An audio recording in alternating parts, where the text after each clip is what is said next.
16 years. That's how long Vivian DeLuca stood beside the most dangerous man in Chicago. Loyal, devoted, unbreakable. Then one night, a single glance across a crowded room tore everything apart. Her husband wasn't just having an affair. He was erasing her, freezing her accounts, destroying her name, throwing her out of her own home like she was nothing. But Massimo DeLuca made one catastrophic mistake. He forgot that the woman who helped him build his empire knew exactly where he buried his secrets. If you've ever been betrayed by someone you trusted with your life, this story is for you. Watch until the very end, hit that like button, and drop a comment telling me what city you're watching from. I want to see how far this story travels. The night it all fell apart smelled like money and French perfume, and something underneath both of those things that Vivian couldn't name until much later. Until she was standing in a diner at 2 a.m. scrubbing grease off a flat-top griddle and finally had enough quiet to call it what it was. Rot. The whole evening had smelled like rot. She hadn't wanted to go to the Beaumont Gala. She rarely wanted to go anywhere Massimo insisted on anymore, but 16 years of marriage to a man like him had taught her the difference between battles worth fighting and ones that would only cost her standing in a war she wasn't yet ready to wage. So she'd put on the black Valentino he'd bought her for their 14th anniversary, the one that still fit perfectly, because she still went to the gym every morning at 6, even though she hadn't slept past 4 in months. And she'd let the stylist pin her dark hair up in that severe way Massimo preferred, and she'd gotten into the back of the armored Escalade without a word. The Beaumont was a 40-floor hotel on Michigan Avenue that charged $1,200 a night for rooms that faced the lake. The gala occupied the entire top floor, a ballroom that held maybe 300 people and had been designed to make all 300 of them feel like they were standing inside a jewelry box. Vivian had attended this event 11 times. She knew the bartenders by name. She knew which city councilmen had gambling problems and which federal judges had mistresses and which police captains took cash in envelopes left in the bottom drawer of the coat room lockers. She knew these things because Massimo had told her, early in their marriage, when he still believed that a wife who understood the machinery was more useful than one who didn't. He'd stopped telling her things around the time she'd started asking questions he didn't like. She stood near the east windows with a glass of Sancerre she wasn't drinking and watched the room work itself into the performance it always became within the first hour. Politicians shaking hands they'd later deny shaking. Business partners laughing too loudly at each other's jokes. The city's legitimate face and its criminal skeleton occupying the same space, wearing the same clothes, speaking the same careful language. Massimo was in the center of it all the way he always was. The gravitational center, the point everything else orbited, talking to 3 men in suits whose combined net worth probably exceeded the GDP of a small nation. He was laughing. He had a beautiful laugh. She'd fallen in love with that laugh a long time ago, before she understood what it cost people when it stopped. She noticed Serena Voss the way you notice something that doesn't quite belong. Not because Serena was out of place exactly, but because Vivian had learned over years of navigating rooms like this one to catalog what was new. Serena was new. She was maybe 32, 33, with the kind of polished, angular beauty that photographed well and announced itself without apology. Dark blonde hair, a dress the color of champagne, a posture that said she'd been trained to be looked at and had decided to make looking at her cost something. Vivian clocked her as an attorney before anyone introduced her.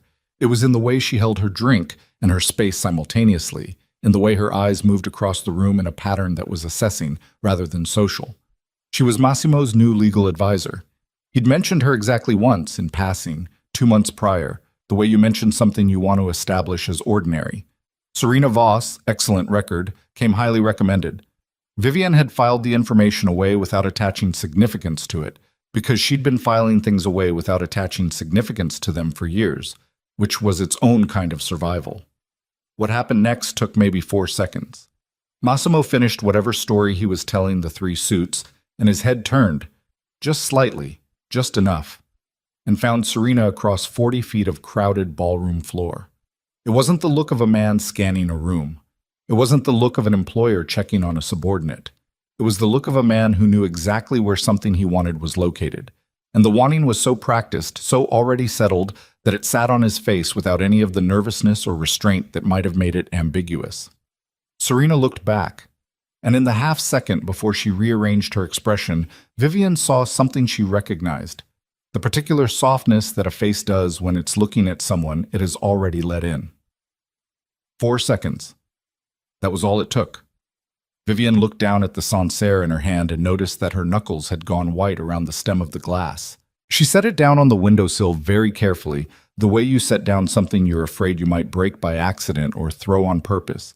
And she took a slow breath and did not allow her face to do anything at all, because the room was always watching, and the one advantage she had left was that no one in it knew what she now knew.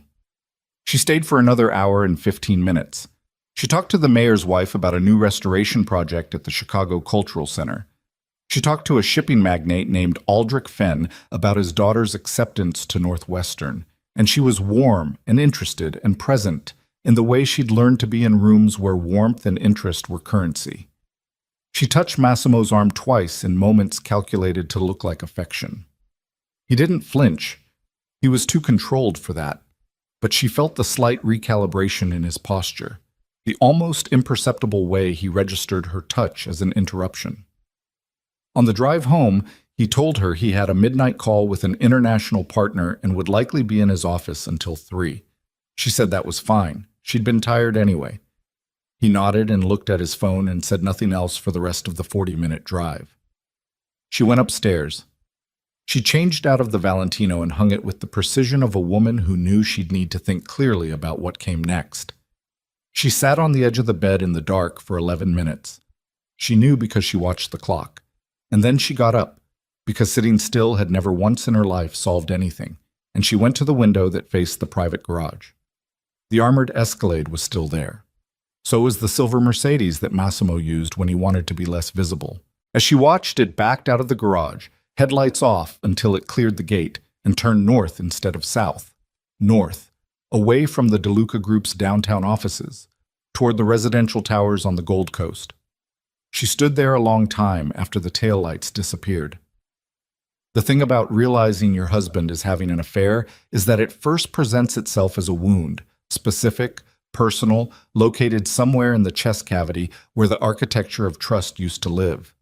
And for maybe 2 minutes, standing at that window, Vivian DeLuca allowed herself to feel that. The loneliness of 16 years suddenly arranged differently. The hundreds of small concessions that had seemed like the natural grammar of a long marriage recontextualized into a pattern she hadn't let herself read clearly. The way he'd stopped asking her opinion on things. The way he'd moved 2 of her longtime assistants off his accounts without explanation. The way he'd had his attorney revise her access to 3 of the joint holdings 6 months ago and told her it was routine restructuring. It wasn't a wound. It was an architecture. It was a plan. Vivian DeLuca was not a woman who cried in moments of crisis. She cried at other things, old films, certain kinds of rain, the particular silence that settles after a hard conversation. But not this. Instead of crying, her mind went very quiet and very fast, the way it had when she was 19 and working her way through a statistics program at UIC on financial aid and sheer stubbornness, the way it had in the first years of building the DeLuca Group's legitimate face from a shell company and a pile of cash that needed cleaning. Massimo had married her for that mind. He'd spent 16 years forgetting it still worked. She went to the small safe in her study, not the one Massimo knew about, but the second one built into the back wall of the closet behind a panel that matched the wainscoting so precisely that 3 different contractors had missed it. She opened it and took out a prepaid phone she'd purchased 8 months ago at a gas station in Evanston, paying cash, wearing a baseball cap, because somewhere in the reptile part of her brain where the self-preservation instincts lived, she'd understood that a day like this was probably coming. She'd just hoped she was wrong. She wasn't wrong. She turned on the phone and sat in the dark study with it in her hand for a long time, thinking about the choices laid out in front of her. She thought about them the way she thought about everything important, methodically, stripping out the emotion until she could see the structure underneath. She had maybe a narrow window. She understood that much. A man like Massimo didn't make plans halfway, and if he was already moving assets and isolating her legal protections, she was already behind. She needed an attorney, not one of the dozen attorneys who kept offices in the DeLuca Group's Michigan Avenue building and owed Massimo favors going back a decade. Someone from outside the ecosystem. Someone who knew criminal law and wasn't afraid of what knowing it in this context would cost. She'd heard the name Roman Mercer twice in the past 2 years. Once from a federal prosecutor's wife at a charity dinner who'd mentioned him with the particular mixture of admiration and wariness you reserve for someone who's beaten you in court. And once from Massimo himself, who had referred to Mercer as a pain in his ass in the specific tone he used for people he took seriously. That was all the recommendation she needed. She didn't call him that night. She wasn't ready yet, and making contact before she was ready would be wasting the only element in this situation she actually controlled, which was information. Instead, she sat in her study until nearly 4 in the morning, moving through what she knew and what she needed to know, and what she'd have to do to close the gap between them. When she heard the Mercedes pulling back into the garage, 2:47, she noted, just over 2 hours, not a business call, she turned off the prepaid phone and went back to bed and lay in the dark with her eyes open and her breathing controlled. And when Massimo came in and undressed in the bathroom and got into bed on his side and said nothing at all, she said nothing back, and they lay there 8 inches apart in an enormous bed in a mansion on the north shore of Chicago. And Vivian thought, "You have no idea what you've just started." She was up at 5:45. She made coffee. She brought Massimo a cup the way she always did. The ritual of a long marriage, the small domestic choreography that meant something once and now meant nothing except that she was still playing the role she'd been assigned, for now. He took it without looking up from his phone, and she went back to the kitchen, and she ate a piece of toast standing at the counter, and she thought about Serena Voss's champagne-colored dress, and Massimo's face across the ballroom, and the silver Mercedes going north without its headlights. And she thought, what did Serena Voss know that Vivienne didn't? Because here was the thing about Massimo De Luca that most people in his orbit eventually learned too late. He didn't involve civilians in strategy. If Serena was his legal advisor and also his mistress, that wasn't sentiment, that was utility. A woman in Serena's position, with access to Massimo's legal documentation and the intimate trust of a man who normally trusted no one, would know things, would have seen things, might even, if she was smart or scared or both, have recorded things. A woman like that was either a liability to Massimo or a resource for Vivienne. Maybe, in the right circumstances, both. 3 days passed. Vivienne maintained the surface of their life with the precision of someone diffusing a device they couldn't yet see clearly. Breakfast, the twice-weekly dinner parties, the organizational work she still did for 2 of the De Luca Group's legitimate charity arms. She listened carefully and spoke less than usual and watched for the signs of what was coming, the way an animal reads the weather before it breaks. On the 4th day, she drove herself to a coffee shop in Logan Square, far enough from their world that no one she knew was likely to walk in, and she called Roman Mercer's cell phone from the prepaid. He picked up on the 3rd ring. His voice was flat and a little impatient, the voice of a man accustomed to calls that wasted his time. Mercer. "My name isn't something I'm going to say on this call," she said, "but I'm the wife of someone you've described as a pain in your ass, and I have information that would be considerably more than that to the right people." A pause. She could hear him thinking. "How'd you get this number?" "I'm resourceful," she said. "That's the first thing you should know about me." Another pause, shorter. "Where are you?" She told him the coffee shop. He said he'd be there in 40 minutes. He was there in 32, which told her something useful about his level of interest. He was shorter than she'd expected, compact, with a boxer's economy of movement and eyes that were doing the same cataloging assessment hers were. He sat down across from her, didn't offer his hand, and looked at her for a moment. "You're Vivian De Luca," he said, not a question. "I said I wasn't going to use names. I recognized you. Your picture's been in the Tribune 3 times in the past 18 months. Charity work." He said the last 2 words with a particular neutrality that wasn't quite contempt, but wasn't far from it either. "It was real work," she said. "I don't need you to believe that right now, but I'm telling you because it's true, and because I'm not in the habit of lying to people I'm about to trust with my life." He held her gaze for a moment, then nodded once, a small, economical acknowledgement. "Tell me what you have."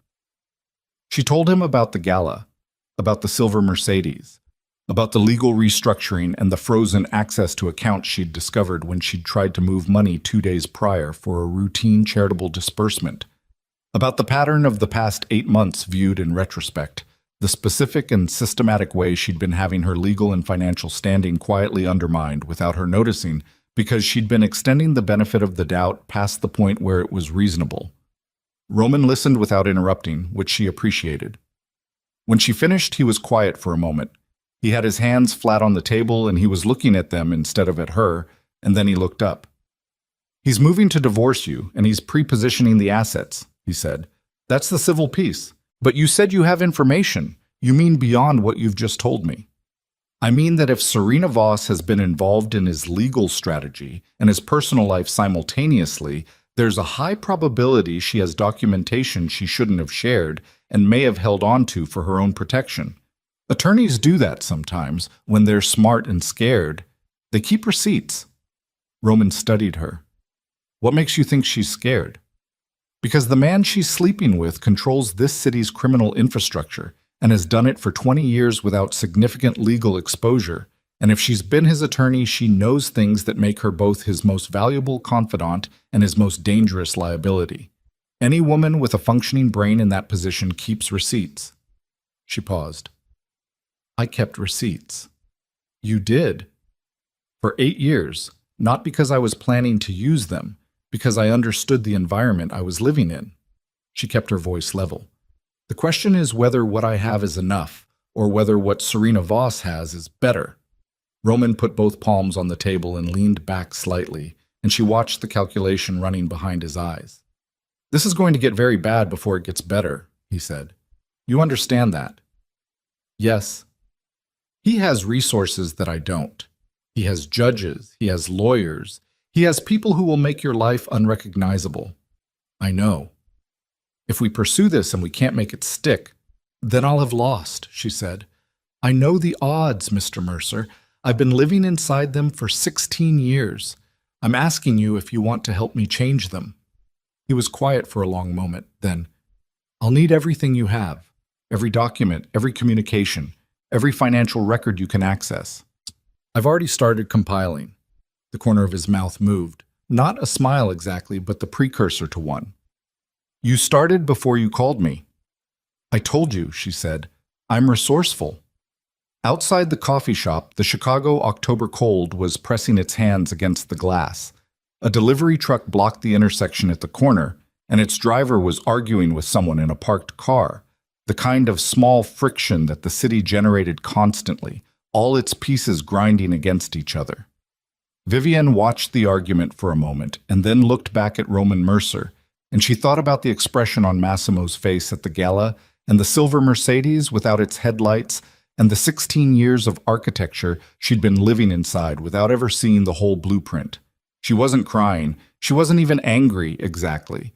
Or rather, the anger was there, but it had been converted into something more useful. The way you convert raw materials into the thing they were always supposed to become. She was clear. She was focused. She was already 3 moves ahead of where she'd been 4 days ago, and she wasn't close to finished moving. She didn't know yet what Serena Voss had on a backup drive in a cloud account she'd accessed from her personal laptop 3 times in the past month. Access logs that Vivian would eventually obtain through means that Roman would later describe in court as aggressively legal. She didn't know yet that those backup files contained something far more dangerous than evidence of an affair. She didn't know yet that the night the silver Mercedes went north, Massimo hadn't just been with Serena. He'd been on a phone call logged to his personal device in a moment of extraordinary carelessness, the carelessness of a man who'd gone too long without consequences. A call in which he'd discussed, in specific and damning detail, the arrangement he'd made 6 months prior with a warehouse owner on the south side. An arrangement involving fire accelerants and a falsified inspection report and an insurance payout of $12 million and a judge whose rulings had been available for purchase for the better part of a decade. She didn't know any of that yet. She just knew she'd started, and that starting was the thing that mattered, and that Massimo De Luca had spent 16 years forgetting the woman he married still had teeth. She was about to remind him. 4 days after her meeting with Roman Mercer, Vivienne came home from what she'd told Massimo was a lunch with the Women's Foundation Board to find three men she didn't recognize in her foyer, along with a man she did. Gerald Payne, one of Massimo's senior attorneys, holding a manila envelope with the particular expression of a man performing a distasteful task with professional detachment. "Mrs. DeLuca," Payne said, "I need you to review these documents." The documents were a temporary restraining order, signed by the Honorable Warren Caulfield of the Cook County Circuit Court, citing documented incidents of erratic and threatening behavior on Vivienne's part that she had never exhibited and could not have exhibited because they had never occurred. There was a certified letter from Massimo's primary financial manager, informing her that the accounts had been frozen pending the outcome of divorce proceedings. There were two men, not the ones in the foyer, two others who had materialized from somewhere near the kitchen, who were, Payne explained, there to facilitate her departure from the premises, which she was required to vacate within 4 hours under the terms of the order. Vivienne stood in her own foyer and read the documents twice. She was aware of the men watching her, and aware that her pulse had climbed, and aware that there was a specific and targeted humiliation built into this. The audience, the 4-hour window, the language in the TRO about erratic and threatening behavior, designed not just to remove her from the house, but to establish a narrative that would precede her everywhere she went after she left. She looked at Gerald Payne. "You should be careful," she said, "about the company you keep." He looked at the floor. She went upstairs. She packed one bag, one deliberately because she was not going to give anyone the satisfaction of watching her struggle with luggage. And she took the specific things she'd already identified as important, and she left everything else.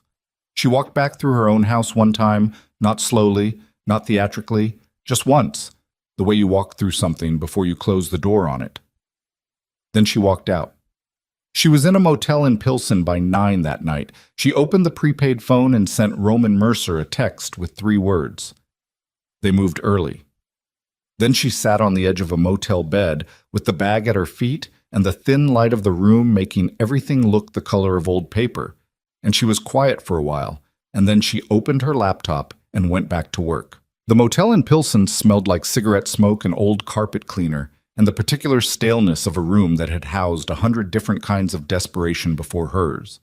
Vivienne sat at the small desk with her laptop open and the prepaid phone beside it and a cup of gas station coffee going cold at her elbow, and she worked. That was the thing about her that Massimo had always underestimated, even when he was using it. She worked. Not the performative busyness of a woman trying to appear useful, but the specific, methodical, head-down labor of someone who understood that problems didn't have feelings about being solved. They just waited for the right application of pressure. It was past midnight. The room cost $48 a night, and the lock on the bathroom door didn't catch properly, and the Wi-Fi signal came and went like a bad conscience. But none of that mattered, because what she needed was here.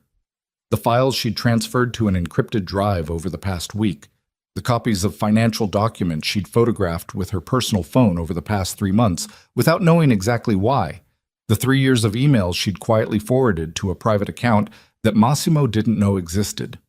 Receipts like she'd told Roman, 8 years of them. Roman texted back at 12:40. "Saw. Where are you?" She gave him the motel name. He arrived at 1:15 carrying a paper bag from an all-night diner that had 2 coffees and a sandwich she didn't want, but ate anyway because she'd skipped dinner and her body was operating on adrenaline and stubbornness, and she understood she couldn't afford to let either of those run out. He sat in the room's single chair, and she sat on the edge of the bed, and they spread the contents of her encrypted drive across the desk between them, and Roman went through the documents with the concentration of a man reading a map in enemy territory. TRO was signed by Caulfield, he said without looking up. "I know who Caulfield is." "Then you know he's been in Massimo's pocket since 2019. He turned a page. "This is going to be his tool to keep you from any emergency injunction to unfreeze your accounts. As long as Caulfield's on the bench for anything related to your case, you lose every procedural fight before it starts. Can we get him removed?" "On what grounds? Having a corrupt relationship with your estranged husband? I can raise it, but I need documented evidence, not inference. And the documented evidence is the thing we don't. He stopped. He was looking at something on the screen she'd opened to the financial records. What is this? Wire transfers, outgoing from a DeLuca Group subsidiary called Halcyon Asset Management to a holding company called Blue Meridian LLC. 3 transfers in a 14-month period. Total outlay of roughly $4.2 million. What's Blue Meridian? As far as I can tell, it doesn't exist in any meaningful way. It has a registered agent in Delaware, a P.O. box in Nevada, and a website that was built in 3 hours by a template service and hasn't been updated since it went live. Roman set the paper down. When did you find this? 7 months ago. He looked at her. You sat on this for 7 months. I sat on it because I didn't know what it was and I didn't want to move before I understood it. I still don't know what it is. What I know is that $4.2 million went to a shell company with no apparent business purpose, and that Massimo has never mentioned Halcyon Asset Management in my presence, which means he didn't want me to know it existed. Roman was quiet, turning this over. Money laundering is the obvious read, he said. But we'd need forensic accounting to establish the chain. That's federal territory. I'm aware. Going federal means this stops being a divorce case. It stopped being a divorce case the moment he filed a fraudulent restraining order against me with a bought judge, she said. I'm not interested in the divorce case, Mr. Mercer. I'm interested in what comes after it. He held her gaze for a long moment. Whatever assessment he was running on her, she let it run. Then he nodded and went back to the documents. They worked until 3 in the morning. When Roman left, Vivian lay down on top of the motel bedspread without changing clothes and stared at the water-stained ceiling and let herself feel, for exactly 4 minutes, the full weight of what she was carrying. The humiliation of the foyer, the 3 men watching her pack, Gerald Payne in his manila envelope and his eyes on the floor. The bed in that mansion on the North Shore, 8 inches of distance that had been an ocean. 16 years. Then she sat up and opened the laptop again. The diner was called Cora's, 3 blocks from the motel, and it opened at 5:30 for the construction crews and the overnight shift workers, and the other people the city ran on who needed coffee and eggs before most of the city was awake. Vivian walked in on her second morning in Pilsen wearing her only casual clothes, dark jeans, a gray sweater, running shoes that still looked expensive no matter what she paired them with, and asked the woman behind the counter if they needed help. The woman's name was Cora herself, which Vivian hadn't expected, and she was 61 years old and built like someone who'd spent decades on her feet and wasn't going to let anyone forget it, and she looked Vivian up and down with the frank assessment of a woman who could read a person's situation faster than most people could read a menu. You know how to work a griddle? I can learn. You ever waitressed? No. You look like you've never been in a diner in your life. I've been in plenty of diners. A pause. I've just never been on this side of the counter. Cora looked at her for another moment. $8 an hour plus tips. You work the 6 to 2 shift and you don't call in unless you're dead. You got a problem with any of that? No problem. What's your name? She hesitated for only a fraction of a second. Vivi. Vivi, Cora repeated in a tone that said she'd seen enough of the world to understand why someone might not want to use their whole name. You can start tomorrow. She started the next day. The work was hard in a physical way she hadn't experienced in years. Her feet ached by 9 in the morning, her lower back staged a protest she had to ignore, and the rhythm of orders and plates and coffee refills and clearing tables required a different kind of attention than she was used to, a constant sensory awareness that left less room for the thoughts that had been running her in circles since the motel. In some ways, that was the most useful thing about it. Her hands stayed busy and her body stayed exhausted, and the part of her brain that wasn't managing tables could work on other problems quietly, without the frantic edge that sleeplessness and displacement had been putting on everything. She was 3 days into the job when she walked back to the motel and found the door slightly ajar. She stopped in the hallway. The door was open maybe 2 inches, the security chain not engaged because she'd gone out without engaging it. Her own mistake, a lapse in the hypervigilance she'd been trying to maintain. She stood in the corridor and listened and heard nothing, and then pushed the door open with her foot and stayed in the doorway with her pulse working hard in her throat. The room had been searched, carefully, not ransacked, Not the theatrical mess of someone trying to intimidate, but turned over with a professional precision that left most things in their approximate locations, but disrupted enough to tell her someone who knew what they were looking for had been through her belongings. The laptop was still there. The prepaid phone was still there. The encrypted drive was in her jacket pocket, because she'd learned not to leave it anywhere she wasn't. But whoever had done this hadn't known about the drive. They'd been looking for something else. Paper documents, she thought. Physical evidence. Which meant Massimo was trying to determine what she had, and the fact that he was trying to determine it meant he didn't know. Which meant she still had the advantage she thought she had, just barely. She called Roman from the hallway without going back into the room. He was there in 20 minutes. He walked through the room without touching anything, and then came back to where she was standing and said, "You need to move. Tonight. I know. I have a place. It's not comfortable, but it's not connected to anyone in Massimo's network." "What is it?" "It's the back apartment in a building my sister owns in Bridgeport. She knows not to ask questions. It's got a working deadbolt and a back exit." She was in the Bridgeport apartment by 10 that night. Roman had been right. It wasn't comfortable.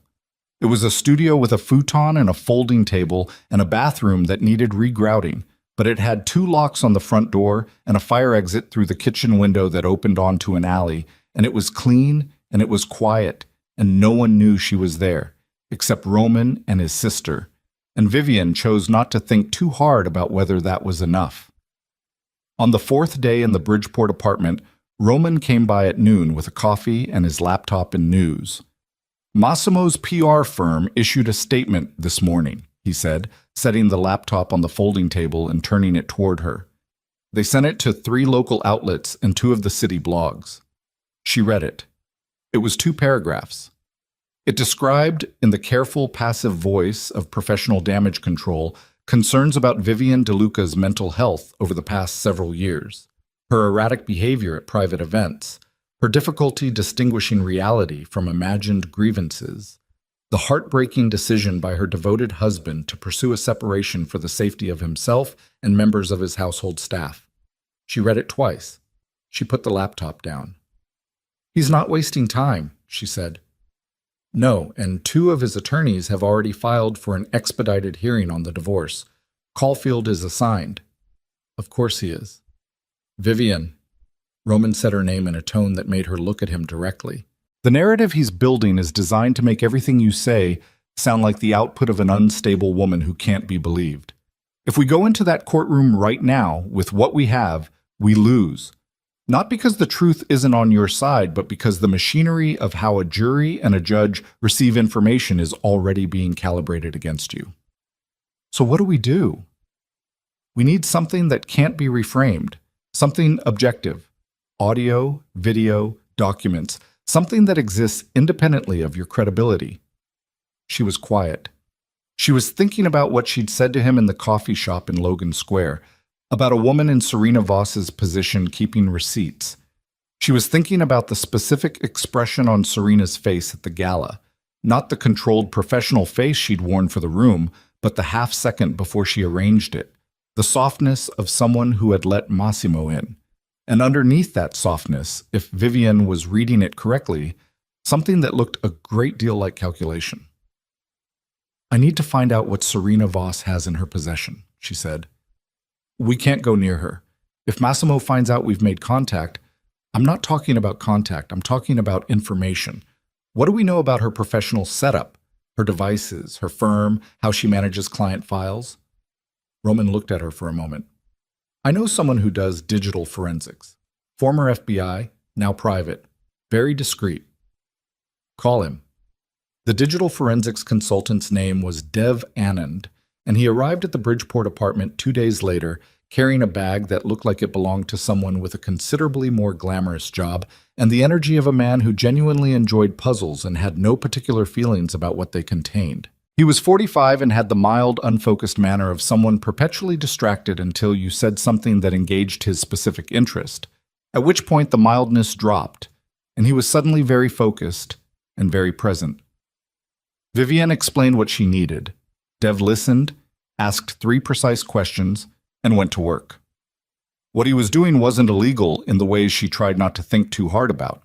He was analyzing publicly available metadata, cross-referencing device signatures with network access logs from Serena's firm's cloud provider, looking for patterns in backup timestamps and access locations that might indicate how Serena managed her personal files. It was the kind of work that existed in the gray zone between privacy and what privacy could reasonably be expected to cover when you were in the business of working for criminals. 3 days later, Dev called Roman. Roman called Vivian. Serena Voss has a personal cloud backup account, not her firm's system, a personal one she set up under a different email address. And she's been accessing it from her home network and from a laptop that's registered in the name of a family trust in her mother's name. She's backed up files to it 17 times in the past 18 months, with uploads that range from 200 kilobytes to 43 megabytes. The big uploads are almost certainly document files. Vivian sat with this for a moment. Can Dev access the account? Not without exposing all of us to federal hacking charges. But here's the thing. Roman paused, and she could hear the tension in it, the way someone sounds when they're about to say something they've been sitting with. One of those uploads, the largest one, happened 3 days after the Southside warehouse fire. The one in March that killed 2 workers and generated a $12 million insurance claim. The line went quiet. Vivian became aware of her own breathing. "Which warehouse?" she said, though she already had a feeling. "Kellerman Industrial Storage, South Halsted." The fire investigators' report listed cause as faulty electrical wiring in a substandard building, but 2 of the workers' families filed a civil suit claiming the inspection reports were falsified. The suit was dismissed by Judge Warren Caulfield 8 months ago. Caulfield. There it was, the thread that connected what she'd thought was Massimo's personal corruption to something that had killed 2 people and made $12 million disappear into entities like Halcyon Asset Management and Blue Meridian LLC. "She knows," Vivian said. "Serena was his legal counsel during the warehouse transaction. She knows what he did." "And she backed something up 3 days after it happened," Roman said, "which means either she was archiving her work product or she was scared," Vivian said.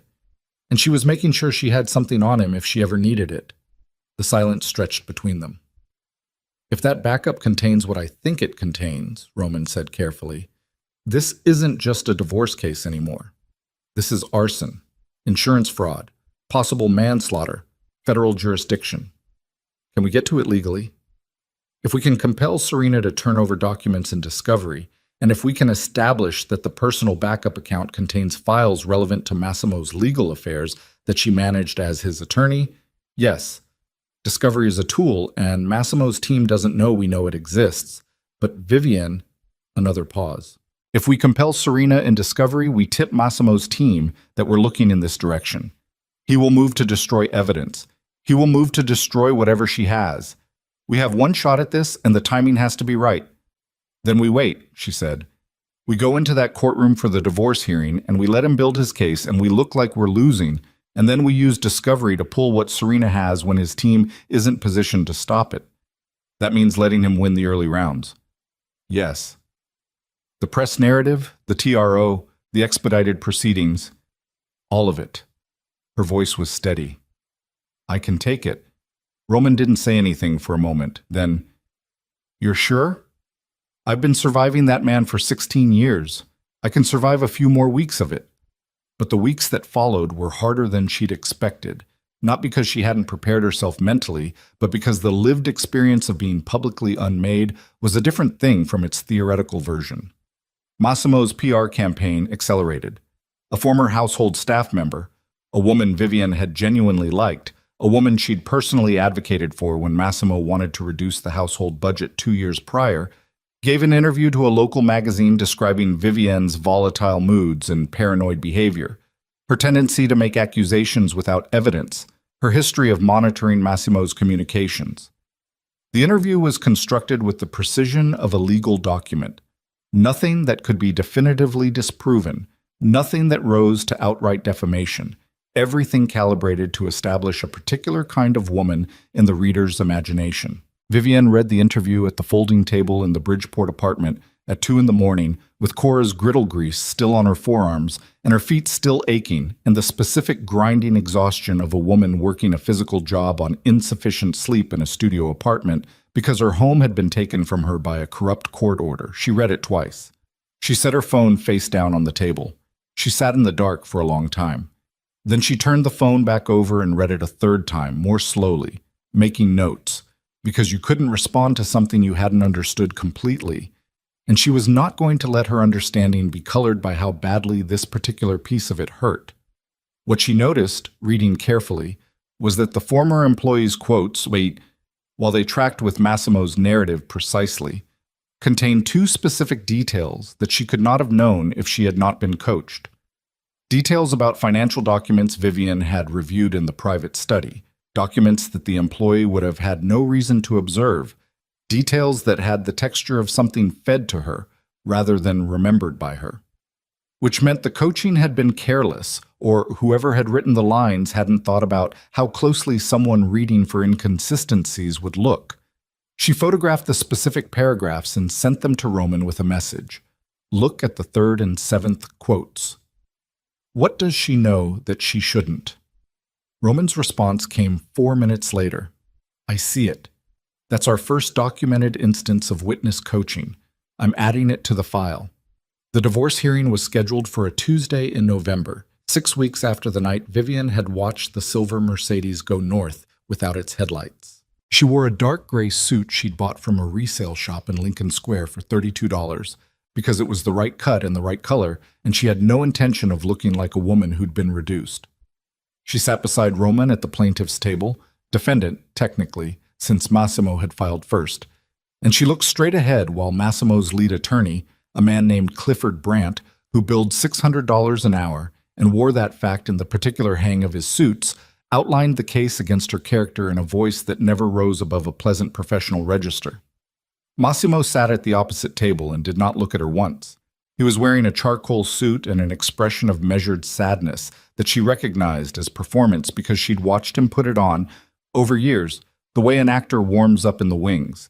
He looked like a man in pain. He looked, she thought with a cold clarity, like exactly what he was trying to look like, which was a man who had been wronged by the person who should have been closest to him. She did not look at him either. Caulfield entered and the room stood and sat, and Vivian felt Roman shift slightly beside her. A small, barely perceptible movement that wasn't nervousness but was something adjacent to it. And she understood that they were about to begin the part they'd agreed to lose, and that losing it on purpose was still losing, and that it would cost something she didn't have a clear accounting of yet. Brandt called his first witness, a financial expert who'd been retained by Massimo's team, and who proceeded to characterize Vivian's access to the DeLuca Group accounts as irregular and potentially fraudulent, using language that was technically precise and substantively misleading in ways that would have been invisible to anyone without the background to parse it. Vivian watched the witness and listened, and wrote 2 words on the yellow legal pad Roman had in front of her. Fabricated timeline. Roman read it without looking at her and wrote beneath it, I know. The hearing ran 4 hours the first day. Roman cross-examined the financial expert in a way that was careful rather than aggressive, establishing inconsistencies without pressing hard enough to reveal how much he actually knew, laying groundwork without building the structure yet. She could see Massimo's team reading it as a weak response, saw the slight relaxation in Brandt's posture as the afternoon session ended that told her they thought they were winning without resistance. Good, she thought, let them think that. It was on the drive back to Bridgeport in Roman's car in the November dark with the city moving past the windows that he said, Dev found something else. She turned to look at him. In the metadata for Serena's backup account, the file she uploaded 3 days after the warehouse fire, he can't access the contents, but he found the access log for when the file was created, and it wasn't created 3 days after the fire. He paused. It was created the day of the fire, and it was accessed last week from an IP address in the Loop, her office building. Vivian processed this. She went back to it. She went back to it, Roman confirmed, which means she's thinking about it. She's either considering using it or she's scared that someone's going to find it. Can we approach her? Not directly, not yet, but he stopped at a light. The city was wet. a thin rain filming everything with reflected light. I think she may be trying to decide what side she's on, and I think if the right circumstances presented themselves, the right circumstances, Vivian said, if she knew that what's coming is coming regardless of her cooperation, that the question isn't whether Massimo goes down, but whether she goes down with him. Vivian looked out the window at the rain-slicked street. Somewhere across this city, Serena Voss was sitting with a decision she hadn't yet made, and on the other side of that decision was either everything Vivian needed or the end of any leverage she had left. The divorce hearing was going to drag on for another 3 weeks at minimum. Massimo's team was going to keep building their narrative, keep coaching their witnesses, keep leaning on the machinery of a corrupt system that they believed was entirely under their control. They didn't know what was in that cloud account. They didn't know that Dev had found it, or that Roman was already drafting the discovery motion that would compel Serena to turn over documents related to the warehouse transaction. They didn't know that Vivian had spent 3 weeks watching and waiting and absorbing losses she could survive, because she understood the difference between losing a round and losing the fight. And they didn't know, because Massimo had made the specific mistake of assuming that a woman he'd reduced to a diner job in a studio apartment with a bad lock was no longer capable of strategy. That Vivian had already made contact, not with Serena directly, but with someone who knew Serena, someone who had gone to law school with her, who still met her for drinks twice a month at a bar on Dearborn, who had called Serena 2 nights ago from a number Serena wouldn't recognize and said, very carefully, very precisely, that certain federal investigators were becoming interested in the Kellerman warehouse fire, and that anyone with documentation related to that matter might want to consider the difference between what it meant to come forward voluntarily and what it meant to be compelled. The call had lasted 4 minutes and 20 seconds. At the end of it, there had been a silence of 7 seconds before the line went dead. 7 seconds was a long time to be silent. 7 seconds was the sound of someone calculating odds, weighing the weight of what they were carrying against what it would cost to keep carrying it. 7 seconds was, Vivian thought, a woman deciding whether the man she'd bet everything on was still worth the risk. Vivian found out 3 days later that he wasn't. Roman called at 7:40 in the morning while she was tying her apron at Cora's, and she stepped out the back door into the alley with the November cold hitting her face like a flat hand, and he said 2 words before she could speak. She called. Vivian went very still. Serena called my office at 6 this morning and left a message, Roman said. She wants to meet. No attorneys present, no recording, just a conversation. She said she has something we need to see. The alley smelled like grease and wet asphalt and exhaust from the delivery trucks idling on the cross street. Vivian leaned against the brick wall and breathed through it. Where? She said. She named a coffee shop in Hyde Park. Tomorrow morning, 8 o'clock. She picked neutral ground. She picked somewhere Massimo's people don't go. That tells you something about where her head is. It told Vivian several things. It told her that Serena had been thinking about exposure long enough to know which parts of the city were safe. It told her that the 7 seconds of silence on the phone call had resolved into something actionable. And it told her this was the part that tightened something cold and specific in her chest, that Serena Voss was scared. Genuinely scared in the way that made people do things they'd sworn they wouldn't do, cross lines they'd convinced themselves were permanent. We go, Vivian said. Vivian, we go, Roman. Whatever she has is in that meeting. If we don't take the meeting, she talks herself out of it by Friday, and we lose the only opening we're going to get. A pause. Then, 8 o'clock. She went back inside and finished her shift without telling Cora anything, and she carried the information through 6 hours of coffee refills and short order plates and the specific grinding noise the griddle made when it needed cleaning. And when she got back to the Bridgeport apartment that night, she sat at the folding table in the dark and thought about Serena Voss making that call at 6 in the morning, which meant she'd been awake before 6, which meant she hadn't slept. Good. Sleepless people made honest decisions. Tomorrow, everything would change. The cloud backup, the warehouse, Caulfield, Blue Meridian, $4.2 million. All of it was about to come off the table where Massimo had arranged it so carefully and land somewhere he couldn't control. Vivian knew it the way she knew things that mattered. Not with certainty, but with the particular clarity of someone who has run out of room for doubt. She set her alarm for 5:30 and closed her eyes and did not sleep for a very long time. The coffee shop in Hyde Park was called Meridian, which Vivian noticed and filed away without comment, because the coincidence of the name was either meaningless or it wasn't, and she'd stopped believing in meaningless coincidences 3 weeks ago. It was a narrow place with exposed brick and mismatched chairs, and the kind of deliberately understated aesthetic that said the neighborhood valued substance over performance. At 7:50 in the morning, it was about half full. Graduate students, a few faculty types, a man in construction gear reading something on his phone. Nobody who looked like they belonged to Massimo. She'd arrived at 7:30 and taken a table near the back wall with a sight line to both the front door and the side exit, which Roman had raised an eyebrow at when she'd described her plan.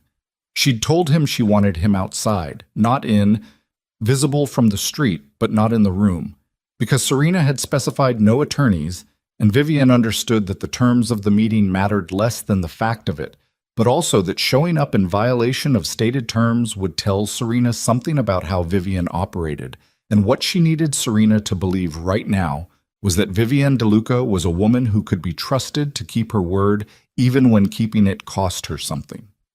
She ordered black coffee and drank half of it and watched the door. Serena walked in at 8:03. She was wearing a coat Vivian didn't recognize, dark green wool, the kind of coat you buy when you're trying to look like someone other than yourself. And her hair was down instead of up, which changed her face considerably, made her look younger and more uncertain than the woman in the champagne dress at the Beaumont. She scanned the room, found Vivian, and came toward the table with the walk of someone who had made a decision and was now committed to it but hadn't yet stopped second-guessing the commitment. She sat down without taking off her coat. "You came alone," she said, looking around the room. "I said I would. People say things. I keep what I say." Vivian held her gaze. "Can I get you something? Coffee?" "No." A pause. Serena's hands were on the table, and she had the fingers of her right hand pressed flat against the wood in a way that looked deliberate, like she was using the table as an anchor. "I want to know what you know. Before I say anything, I want to know what you actually have." "I know about Kellerman Industrial Storage," Vivian said. She kept her voice even and quiet, pitched under the ambient noise of the coffee shop. "I know about the fire in March. I know about the insurance claim. I know about Judge Caulfield and the civil suit dismissal. And I know that you backed up a file to your personal cloud account the day of the fire and accessed it again last week." The color in Serena's face shifted. It didn't drain exactly. It reconfigured, tightened in specific places, the way a face does when something it feared has been confirmed. "How do you know about the backup?" "Does it matter?" "It matters to me." "Metadata analysis," Vivian said. "Nothing that touched the file contents. We know it exists and we know the timing. We don't know what's in it." She let that sit for a moment. "But I think you're going to tell me." Serena looked at the table. Her right hand was still flat against the wood, pressing down. "If I tell you," she said slowly, "what happens to me?" "That depends on what you tell me and whether you're willing to testify." Testify. She said the word like it had a taste she didn't like. "Serena." Vivian waited until the other woman looked at her. "You called my attorney's office at 6 in the morning. That wasn't an accident, and it wasn't a casual inquiry. You called because you've been sitting on something that's become too heavy to carry alone, and you've realized that the man you've been carrying it for has a much cleaner exit strategy planned than you do. So I'll ask you one time directly, what is in that file?" The coffee shop moved around them, the espresso machine hissing, a chair scraping, someone laughing at the counter. Serena Voss sat very still in the middle of all of it and looked at Vivian with something that was past calculation now, past the professional assessment that had characterized every interaction between them at a distance. This was something rawer than that. This was a woman recognizing another woman who understood something specific about the cost of trusting the wrong person. "It's a recording," Serena said. Vivian didn't move. "An audio file. I recorded it on my phone during a meeting in Massimo's private office in February. 6 weeks before the fire. Serena's voice had dropped to something barely above the ambient noise. He was on a call with a man named Tate. I don't know a last name, I only ever heard the first name, and he didn't know I was still in the office. I'd come back for a document I'd left. The door to his inner office wasn't fully closed. She stopped. Her jaw tightened. He was describing the fire, not as something that had happened, as something that was going to happen. The accelerant placement, the timing, the workers' shift schedule. He knew there would be casualties. He said it was an acceptable cost. The room was very loud all of a sudden, or Vivian's perception of it had changed, the background noise pressing in differently. He knew people would die, Vivian said. He knew and he planned for it. He said the casualty element would support the narrative of faulty infrastructure, make the claim more credible. Serena's voice was steady in the way that voices are steady when the person speaking has rehearsed this in their head so many times the emotion has been worn smooth. I started recording about 90 seconds in. I have approximately 4 minutes of audio. He references the insurance claim amount. He references Caulfield by name and the arrangement for the civil suit. And he references... She stopped again. Her hand came off the table and went to her lap. He references a payment made to a building inspector named Drucker, who signed off on the falsified safety reports. Vivian sat back slowly. She was doing the math, not emotional math, practical math, the kind that told her what this recording meant in terms of charges, in terms of federal jurisdiction, in terms of what a prosecutor could build from 4 minutes of audio with corroborating documentary evidence about Halcyon and Blue Meridian and the wire transfers and Warren Caulfield.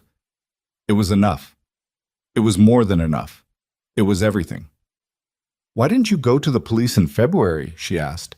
Serena looked at her like she'd asked why she hadn't flown to the moon. "Because I was sleeping with him. Because I had taken money from 2 of his shell companies in consulting fees that I hadn't disclosed to the bar. Because I was afraid.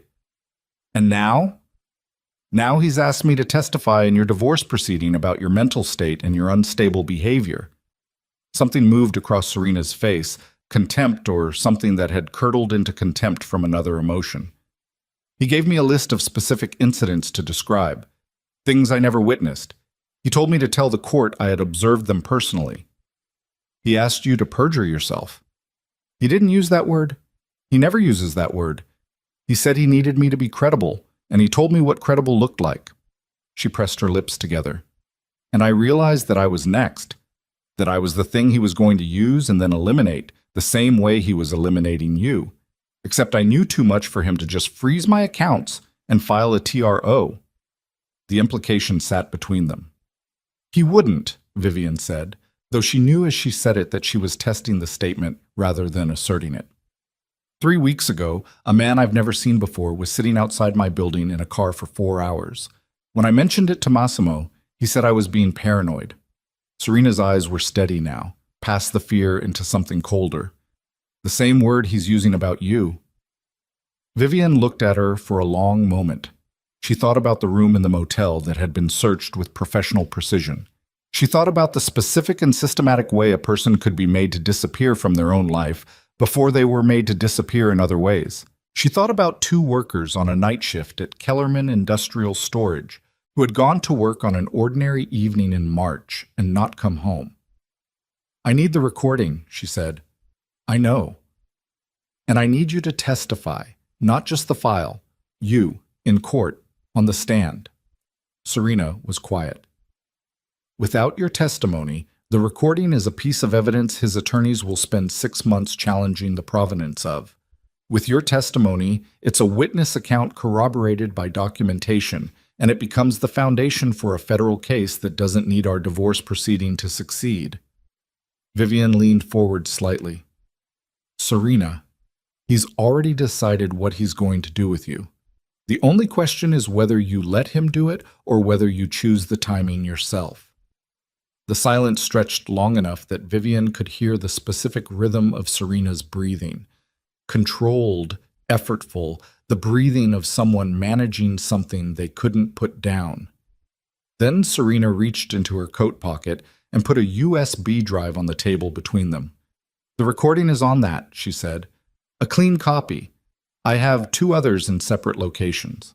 She looked at the drive, then at Vivienne. I'll testify. But I want to deal with the federal prosecutor before I take that stand. I want it in writing, signed, before I say one word in any courtroom. Roman can make that happen. How fast? Fast enough. Vivienne picked up the drive and closed her hand around it. The plastic was warm from Serena's pocket. Thank you. Serena looked at her with an expression that wasn't gratitude and wasn't its opposite. It was something more honest than either, the look of a woman who understood she was thanking the wrong person for the wrong reasons. Don't thank me. I'm doing this because I don't have a better option. I know, Vivienne said. That's all right. Sometimes that's enough. She called Roman from the sidewalk outside. He was parked half a block down and reached her in 45 seconds, which told her he'd been watching the door the entire time. She got in the passenger seat and held up the drive and said nothing. Roman looked at it and then at her face and said, "Is it what we needed?" "It's more than what we needed." She put the drive in her jacket pocket, the same pocket as the encrypted drive, both of them now against her ribs. "Get Dev to authenticate the file today and start drafting the federal approach. I want to be in front of a U.S. attorney's office by end of week." Roman pulled into traffic. The November city moved past the windows, gray and cold and indifferent. "The divorce hearing resumes Thursday," he said. "I know. Massimo's team is calling 3 more witnesses, 2 former employees and a psychiatrist they've retained who's going to testify about behavioral patterns consistent with delusional disorder." "Let them call them," she said. "Vivienne, let them build the whole thing. Let them stand it all up. Because when it comes down, I want it to come down in that courtroom, in front of Caulfield, in front of Massimo, in front of whatever press is covering the DeLuca divorce. I want him to watch it happen from 10 feet away." She looked out the window. "We have what we need. Now we need the moment." The moment, as it turned out, was 17 days away. And in those 17 days, 3 things happened that Vivienne hadn't planned for. The first was Dev's authentication report, which confirmed that the audio file on the drive was unedited, uncompressed, and carried metadata consistent with the phone Serena had used, which had been backed up to the cloud account and was therefore traceable to a specific device registered in Serena's name on a specific carrier with a specific account history. It was, Dev told Roman in the flat tone of a man who'd spent 20 years determining these things, about as clean as recorded evidence got. But it was the second thing Dev found that stopped Vivienne cold when Roman read it to her over the phone at 11 at night in the Bridgeport apartment. "There's a second file in the backup account," Roman said, "smaller than the recording, about 200 kilobytes, so a document. It was uploaded 9 months ago, not 3 days after the fire. Dev couldn't access the content, but he found the file name in the metadata." "What's the file name?" A pause on Roman's end that lasted just long enough to tell her the answer was going to require her to sit down, which she was already doing. VH-DL-Trust-2019.pdf, Roman said. VH and DL are your initials and Massimo's. Trust and 2019. Vivienne stared at the wall of the apartment, the water stain above the window, the single bulb in its fixture throwing shadows that made the room look smaller than it was. "There's a trust document," she said. "A trust document Serena had in her possession for 9 months that she didn't mention this morning."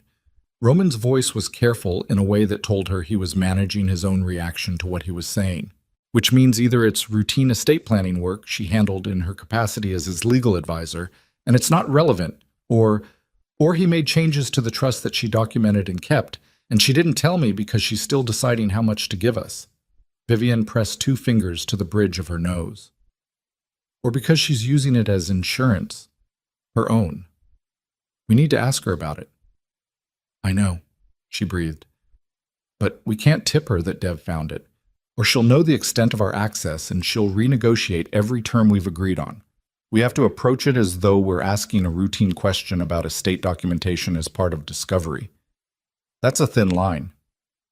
Everything in this case is a thin line. She put the phone down on the table and sat in the near dark for a moment, recalibrating. The trust document. VH-DL. Her initials first, which was unusual. Estate trusts typically led with the primary holder, And in every document she'd ever seen relating to the DeLuca holdings, Massimo's name came first. Always. Unless the trust wasn't about Massimo's holdings, unless it was specifically about hers. She picked the phone back up. Roman. In 2019, Massimo and I restructured several joint holdings. I remember signing documents that I was told were routine revisions to our joint estate plan. I didn't read them as carefully as I should have. A pause. I need you to find out what I signed. The silence on his end had a different texture than the earlier one. This one was the silence of a lawyer hearing something that was rearranging his understanding of the case. How quickly can you get me any copies you have from that period? He said. By tomorrow morning. I'll start pulling Cook County filing records tonight. She didn't sleep. She went through the encrypted drive, every document she'd photographed and saved over the past months, looking for anything dated 2019 that related to estate or trust restructuring. She found 4 pages of a longer document, photographed in sequence, that she'd copied without fully reading because at the time she'd been looking for financial records of a different kind. She went through them now, line by line, and her legal comprehension was adequate.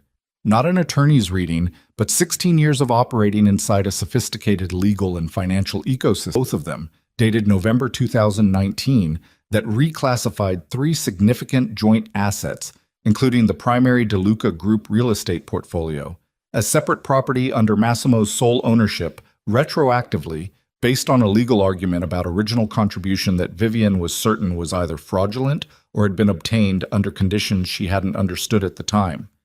She remembered signing something in November 2019. She remembered Massimo's estate attorney presenting it as a tax efficiency measure. She remembered being tired that month. They'd just returned from a 2-week trip to Europe that had been exhausting in ways she hadn't allowed herself to name. And she remembered signing because she trusted, still then, the architecture of the marriage she'd built. Her signature was on a document that had quietly stripped her of legal claim to 30% of the marital estate, and she hadn't known it for 5 years. She sat with this for a long time. The cold of the apartment pressed in around her. She could hear, distantly, the sound of a train on the elevated line, the mechanical rhythm of the city moving through its night. She thought about the specific patience of what Massimo had done, not the explosive aggression of the TRO and the frozen accounts. Those were reactive measures, panic moves when she'd started to become a problem. This was older than that. This was a man who had been planning the architecture of her removal from his life for years before she'd known she was a problem. A man who had looked at his marriage and calculated its useful lifespan and begun building the legal infrastructure of her erasure while she was still sitting across the dinner table from him, believing that whatever had gone wrong between them was fixable. The Trust Amendment. 2019. 7 years of the life she thought she'd had, running in parallel with the life he was actually building. She picked up the prepaid phone and called Roman. It was 2:40 in the morning, and he answered in the voice of a man who had not been sleeping either. The 2019 Trust Amendment strips me of the real estate portfolio, she said. I have 4 pages of it. I need the complete document.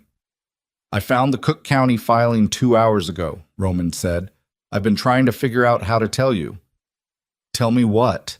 Another pause, the third kind.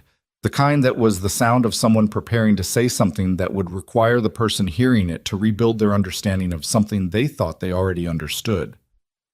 The Trust Amendment is dated November 2019, he said, but the Cook County recording timestamp in the digital filing system shows it was submitted for recording in August 2019, 3 months before the date on the document itself.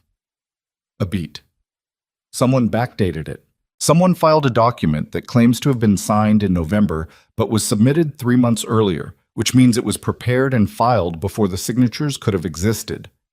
The apartment was absolutely silent. Vivian heard her own pulse. It's a forged document, she said. It's a forged document that's been sitting in the Cook County record system for 5 years, and your signature on it is either forged or was obtained on a different document entirely and transferred. Vivian stood up from the folding table. She walked to the window and looked out at the alley, the wet brick walls, the single light above the fire door of the building opposite. She felt something shift in her chest that wasn't the wound she'd felt watching the silver Mercedes go north. This was different, This was the specific vertigo of discovering that the ground you'd been standing on was not what you'd thought it was, had never been what you'd thought it was. Massimo hadn't just planned to remove her from his life. He had been building a fraudulent legal foundation to do it for years, with the specific and patient intention of leaving her with nothing and no recourse. And the only thing standing between that intention and its completion was a USB drive in her jacket pocket and a woman who was still, even now, deciding how much of herself to trade for survival. "Roman shit," she said. Her voice was very steady. She was surprised by how steady it was. "We need to move the timeline up. The federal meeting is Friday, Thursday, before the hearing resumes. I need to be in front of a federal prosecutor before Massimo's witnesses take that stand, because if the forged document surfaces in discovery after we've already lost the evidentiary phase of the divorce hearing, Caulfield will use it to cement the asset division and will spend 2 years in appellate courts trying to unwind something that should never have been wound in the first place." She turned from the window. "And I need to talk to Serena again, tonight if possible." "It's 3 in the morning. I know what time it is." She looked at the drive on the table, the 4 pages of forged trust document spread next to the laptop. "She has the full trust document in that backup account. She's had it for 9 months. She knew about the forgery, Roman. She may have been the attorney who prepared it." The silence this time was absolute. "If she prepared the document," Roman said slowly, "then she didn't just record Massimo discussing the warehouse. She's personally implicated in the fraud that's been used to strip your assets." "Which is why she came to us," Vivian said. "Not because she wanted to do the right thing, because she needed cover. She's been carrying evidence of her own criminal exposure, along with evidence of his, and she's been waiting to figure out which one to use and which one to bury." She pressed the heel of her hand against the table's edge. "She handed us the recording because she wants immunity for the warehouse. She didn't mention the trust document because she's hoping we won't find it." "What do we do?" Vivian picked up the USB drive and turned it in her fingers. The recording was on it. 4 minutes of Massimo De Luca describing, in his own voice, how to burn a building down with people inside it. That recording was going to walk him into a federal indictment regardless of what Serena had or hadn't disclosed. But the trust document, the forged document with her stolen signature, that was something else.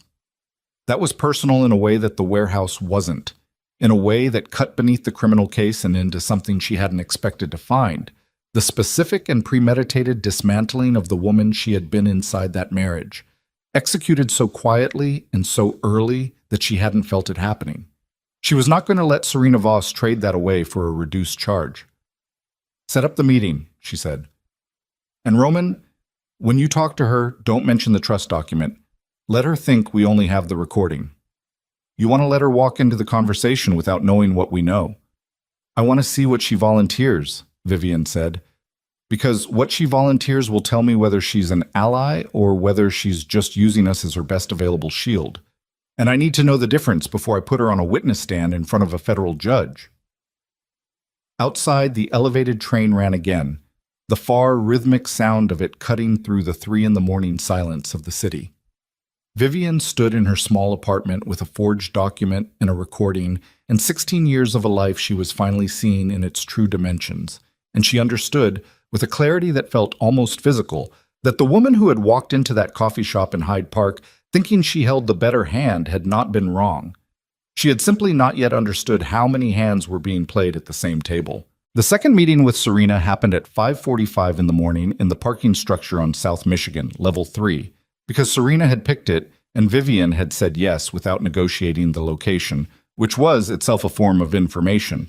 Serena wanted concrete and shadows and the ambient noise of a city waking up, wanted a place where a conversation couldn't be overheard in the way it could in a coffee shop with acoustics designed for intimacy. She was scared in a more specific way than she'd been in Hyde Park. The parking structure confirmed it. Roman dropped Vivian at the entrance and circled. She walked up the ramp with her hands in her coat pockets and her breath making small clouds in the cold, and found Serena on the far side of the 3rd level, standing beside a support column with her back to the wall in the instinctive positioning of someone who'd spent the last several weeks imagining threats from directions they couldn't see. Serena looked worse than she had 2 days ago. The sleeplessness was visible now, not just in her eyes, but in the particular thinness of her face, the way exhaustion strips the surface off a person and leaves something rawer underneath. She was still in the green coat. She had her arms crossed over her chest. "Did you look at the recording?" she said before Vivian reached her. "Our technical consultant authenticated it this morning. And? It's clean, unedited, admissible." Vivian stopped 6 feet away, close enough to read her face clearly in the flat gray light. "We're meeting with the U.S. Attorney's Office tomorrow morning." Something moved through Serena's expression, relief and fear arriving simultaneously, which was the specific combination of someone who had wanted a thing and was now confronting what wanting it had cost. "I need to know what my exposure looks like," Serena said. "That's between you and the federal prosecutor." "I'm asking you." Vivian looked at her steadily. "The recording establishes Massimo's criminal intent in relation to the warehouse fire. Your possession of that recording and your willingness to testify about its origins is what transforms it from a piece of audio of uncertain provenance into evidence. The federal prosecutor will weigh your cooperation against your exposure. That's how it works." "What's my exposure?" "Serena." Vivian kept her voice level, kept it even, kept it completely devoid of the thing she was actually feeling, which was a cold and specific anger at the woman standing in front of her for the document she hadn't mentioned. "That depends on everything you were involved in, not just the recording. Everything." A silence. The parking structure amplified the distant sound of traffic, the structural creaks of the building adjusting to temperature. "I need you to ask me a specific question," Serena said. "All right." Vivian let the pause sit for exactly the right number of seconds. "Tell me about the trust amendment dated November 2019. The wall went up in Serena's face and came down in the same second.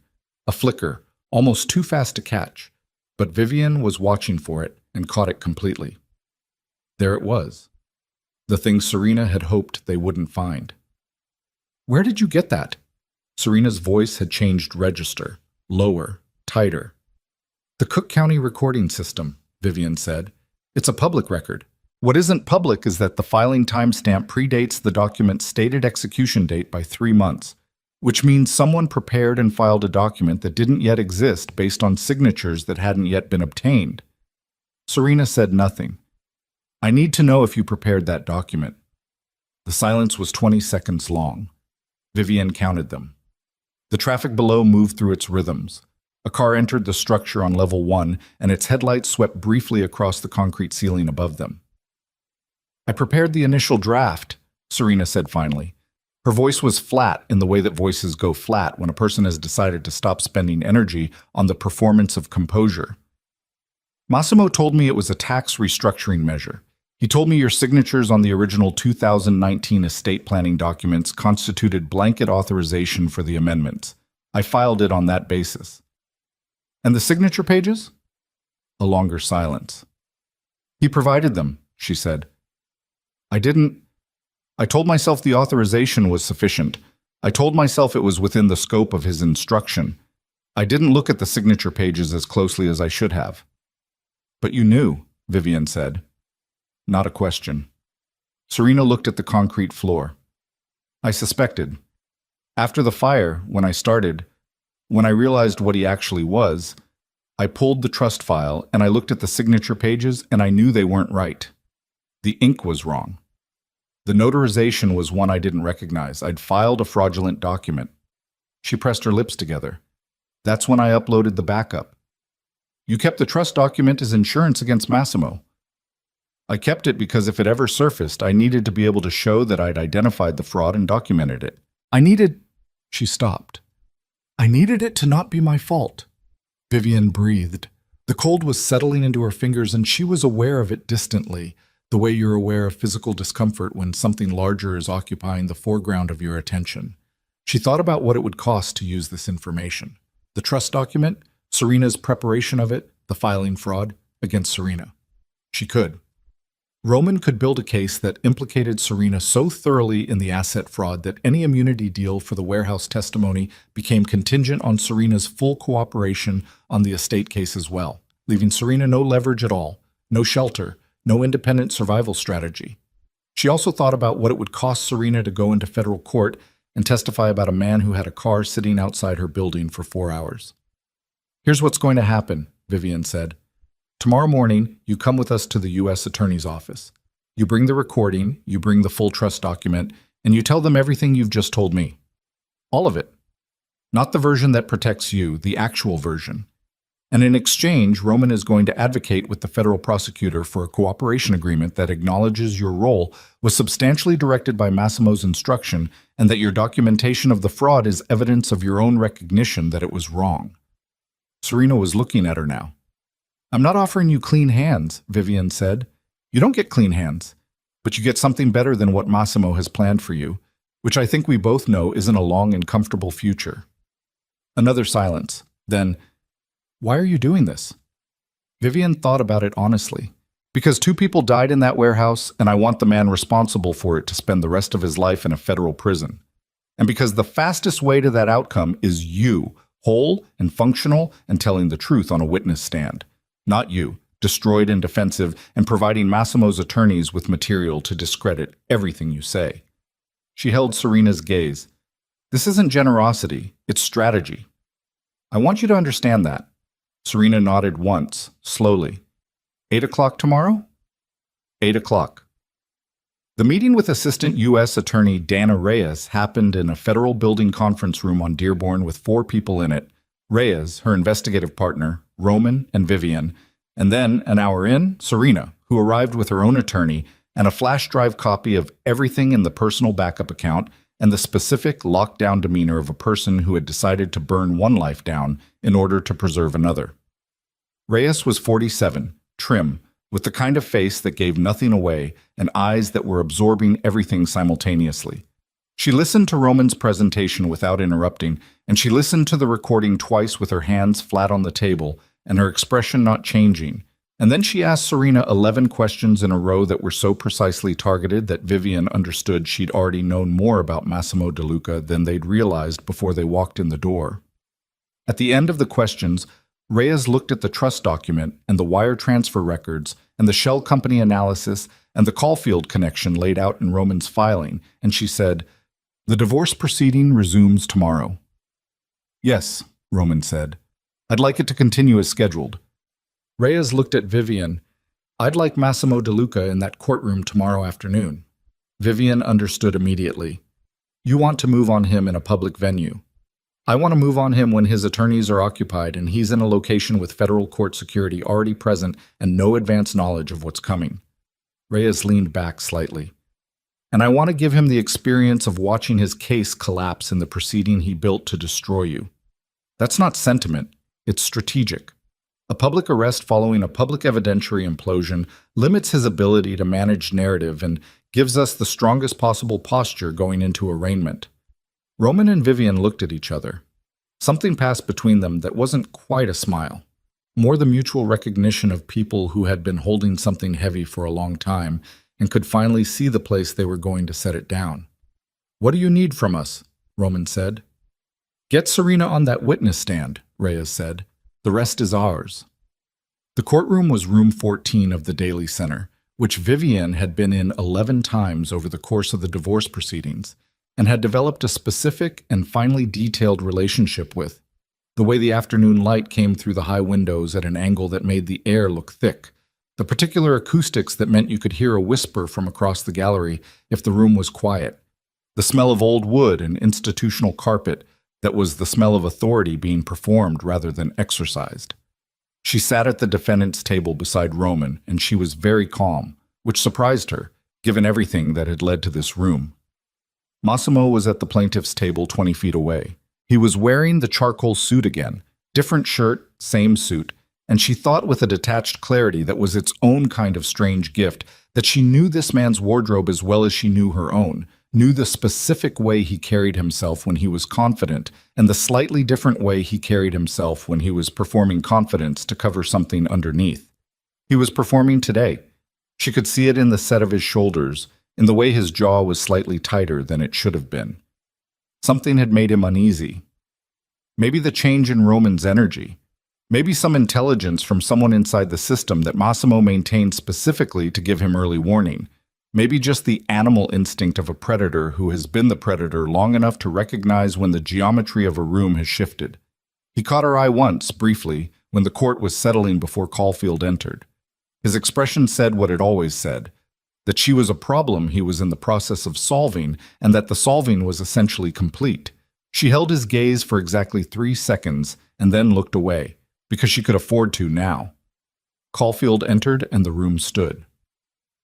Brandt called his first witness of the afternoon session, a psychiatrist named Kellner who had never met Vivian but had prepared a 70-page report on her behavioral patterns based on testimony from witnesses Massimo had selected. Kellner took the stand with the ease of a professional expert witness, the kind of man who testified for whoever could afford him and slept without difficulty. And Brandt walked him through his conclusions in the pleasant, methodical way of someone building a structure they were certain of. Roman cross-examined Kellner for 18 minutes, sufficiently thorough to establish inconsistencies in his methodology without revealing the full extent of what was coming. Vivian watched the jury. She watched Massimo's table. She watched the doors at the back of the courtroom. Brandt said, "The plaintiff calls Serena Voss." The room shifted slightly, the particular atmospheric change of a gallery becoming more attentive, because Serena's name had been in the city's social margins in relation to this case, and everyone in the room understood on some level what her presence at this hearing represented. Serena entered from the side door in a dark suit, her hair pulled back, and she took the oath and sat in the witness box with the posture of someone who had decided, fully and finally, and without remaining ambivalence, what she was going to do. Brandt approached her with the relaxed confidence of a man who had prepared this witness himself and knew exactly what she was going to say. "Ms. Voss, you served as legal advisor to the De Luca Group and to Massimo De Luca personally for approximately 2 years. Is that correct?" "That's correct." "And in that professional capacity, did you have occasion to observe Mrs. De Luca's behavior in professional and social settings?" Serena looked at Brandt. She looked at Massimo. Then she looked at Roman. "Yes," she said, "I did." "And would you characterize that behavior as—" "I need to make a statement," Serena said. Brandt stopped. "Ms. Voss, if you'll just answer the question, I need to make a statement," she said again, her voice clear and level and carrying to every corner of the room. "I cannot answer your question as framed because the answer you've prepared me to give is not the truth, and I'm not going to perjure myself in a federal court." The room detonated. Caulfield's gavel came down twice, 3 times, the sound sharp and futile against the eruption of the gallery. Brandt was on his feet. Massimo's hand, Vivian saw from across the room, had come down on the table with a force that moved his water glass 2 inches. His lead associate leaned toward him and said something rapid and urgent. Massimo's face had done something Vivian had never seen it do in 16 years. It had lost its control completely, just for a moment, just long enough, the mask dropping to show what was underneath, which was fury of the specific and concentrated kind that belongs to men who have never had to experience the consequence of their own actions and are experiencing it now for the first time. Roman was already on his feet. "Your Honor, the defense requests permission to examine this witness." Caulfield looked like a man watching his own house fall down. "This is highly irregular." "Your Honor," Roman said, and his voice had a quality that cut through the noise with the precision of something that had been aimed. "The defense has evidence material to these proceedings that the court has not yet seen. Given Ms. Voss's statement, we ask that the examination proceed." What happened next took 11 minutes and restructured everything. Roman approached the witness box. Serena sat with her hands in her lap and her spine straight and her eyes steady, and he asked her, in the specific and careful sequence they had constructed over 3 days, about her professional relationship with Massimo De Luca, about the documents she had prepared and filed in his name, about a trust amendment dated November 2019, about a personal cloud backup account she maintained, about a file she had uploaded to that account 3 days after a warehouse fire on South Halsted Street in March of last year. The courtroom went quiet in the specific way of rooms where something irreversible is happening. Vivian was aware of Massimo at the periphery of her vision, aware without looking at him directly, the way you're aware of a fire without looking into it. "Ms. Voss," Roman said, "I'm going to ask you to listen to an audio file. I'd ask the court's permission to play this recording, which has been authenticated by a licensed digital forensics expert and marked as Defense Exhibit 31. Caulfield looked at Brandt. Brandt was on his feet. "Objection, Your Honor. The defense has not disclosed this exhibit in pre-trial." "The exhibit was obtained in the course of proceedings," Roman said calmly. "Under Rule 26, evidence obtained through discovery is admissible upon authentication, which has been provided. We have the authentication report for the court's review." Caulfield looked at the document Roman's assistant placed before him. He looked at it for a long moment. Whatever he was weighing in that moment, the risk of allowing it against the risk of what refusing it would look like in a record that he now understood was being scrutinized from directions he hadn't anticipated, the calculation didn't go the way Massimo needed it to go. "The exhibit will be allowed," Caulfield said. Roman nodded to his assistant. The courtroom's audio system activated. And then, in the flat and indifferent acoustics of Room 14 of the Daily Center, Massimo De Luca's voice filled the air. It was his voice unmistakably. The specific register of it, the Chicago inflection he'd never fully smoothed away, the particular cadence he used in private conversation when he wasn't performing for an audience. The recording had the ambient quality of a room being heard through a half-closed door. Not perfect audio, but clear enough. Devastatingly clear, every word arriving with the weight of something that had been locked away and was now free of every door that had been built to contain it. He talked about the warehouse. He talked about Tate and the accelerant schedule. He talked about the shift workers' timing as though their presence was a logistical variable he had already accounted for. He said the phrase acceptable cost in his own voice, in his own cadence, and the woman in the front row of the gallery pressed her hand to her mouth. He talked about Caulfield. He said the judge's name with the casual familiarity of someone referring to a piece of equipment they owned. 4 minutes and 11 seconds. Then silence. The room didn't explode this time.